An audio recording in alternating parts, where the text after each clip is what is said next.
سلام، امیدوارم که حال همه خوب باشه. این کارم هم تو پیجم عکسش هستش، دلم نیومد گفتم فیلمشم براتون بذارم که کامل کار رو ببینی. اینم یه سارافون دخترونه است. البته بولیز و سارافون از هم جدا نیستش، به هم وصله. من این بندای سارافون رو این بالا دوختم به خاطر اینکه بچه ها معمولا نمیتونن خودشون رو درست جمع جور کنن و این بندهای ازشون آویزون نشه. اینم پشت کاره.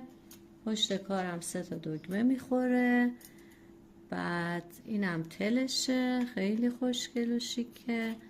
اینم کفشای خیلی قشنگشه. امیدوارم که از این کارم خوشتون اومده باشه.